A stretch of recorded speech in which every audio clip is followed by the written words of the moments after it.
Welcome to the American Story. Stories about all the things that make America the country we know and love. The place of slavery in the American founding is one of the great and enduring questions of American history.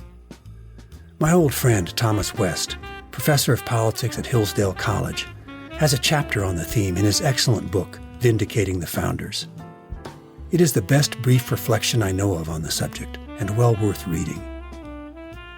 This is one of 3 stories that is greatly indebted to it. Any errors that slip in are, of course, exclusively my own. This is Chris Flannery with the Claremont Institute. I call this one Anti-Slavery Revolution. Slavery has been around since the beginning of human history, practiced in all kinds of forms almost wherever you found human beings. In ancient Egypt, India, China, Greece, Rome, in Asia, Europe, Russia, the Middle East, Central Africa, North, Central, and South America.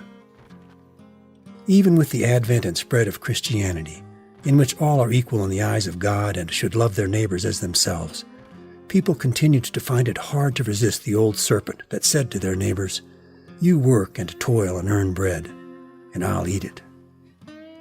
Slavery was practiced among the native peoples of North America before and after Europeans arrived, and it was legal in every American colony in the years prior to the American Revolution. Then a great historic change began, a revolution in the hearts and minds of the British colonists that would eventually make them Americans.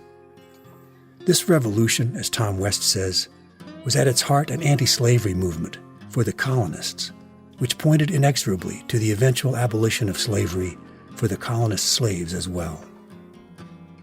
The American revolutionaries protested from the beginning that they were being treated like slaves. The Continental Congress expressed the revolutionary spirit in 1775 when it resolved that Americans were determined to die free men rather than to live slaves. To be taxed without representation was a violation of their rights as human beings under the laws of nature and of nature's God. It was unjust everywhere and always for one man to take the property of another without his consent. It took the colonists turned revolutionaries years to think through and work out all the practical political implications of this idea, even for themselves, whose self-interest was deeply involved. It would take them many more years to work out the implications for their slaves, running directly against the selfish interests of the slaves' owners. But the more the revolutionaries based their reasoning, not on their rights as Englishmen, but on the natural rights of all men, the more they saw that the logic of their freedom applied to their slaves as well. James Otis wrote as early as 1764, "The colonists are by the law of nature freeborn, as indeed all men are, white or black." The colonists became increasingly aware and self-conscious that fighting for their own freedom while holding others slaves was profoundly inconsistent and unjust. They were living in self-contradiction. Slavery, for example, was legal in New York, as in all the colonies. But the New York House of Representatives formally resolved in 1776 that slavery is utterly inconsistent with the avowed principles in which this and other states have carried on their fight for liberty. Even in the South, where slavery was much more deeply entrenched, the leading statesmen of the Revolution and founding, slaveholders themselves, condemned slavery as a great evil. The slaves, too, had to learn the new American revolutionary way of thinking. Never before in history had slaves protested their enslavement by appealing to universal rights of human nature. As the revolutionaries slowly began achieving political freedom for themselves, they began placing limits on slavery and providing freedom for their slaves.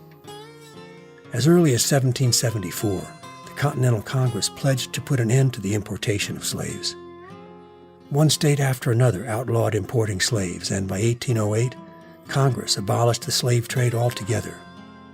Between 1777 and 1804, Vermont, Massachusetts, New Hampshire, Pennsylvania, Rhode Island, Connecticut, New York, and New Jersey passed laws for immediate or gradual abolition of slavery.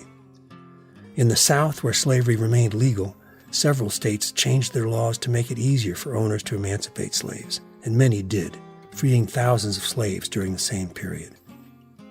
Congress passed the Northwest Ordinance of 1787, prohibiting slavery in the territory that would become home to the free states of Ohio, Indiana, Michigan, Illinois, and Wisconsin. Slave state intransigence gave indications of the difficulties ahead. Seaboard slaveholding states ceded territory to the national government only on condition that slavery not be prohibited, and Kentucky, Tennessee, Alabama, and Mississippi came into the Union as slave states. So long as anti-slavery revolution principles continued to be shared from north to south among free citizens, slave owners, and slaves alike, the American Revolution would continue to spread its freedom and put slavery on course of ultimate extinction. But that old serpent, Lincoln sometimes called it the selfishness of man's nature, is always with us. Men are not angels, and our misguided selfishness often tempts us to do things we know to be wrong. Then in an even greater corruption, it tempts us to justify those wrongs so we can live with ourselves. Something like this began happening in the slaveholding South in the early decades of the 19th century, and the tragic result was that it would take 80 and more years and a bloody civil war to complete the anti-slavery movement of the American Revolution. Thanks for being part of the American Story. This is Chris Flannery with the Claremont Institute. If you'd like to learn more about these stories or how you might support them, please visit our website at www.theamericanstorypodcast.org. That's theamericanstorypodcast.org.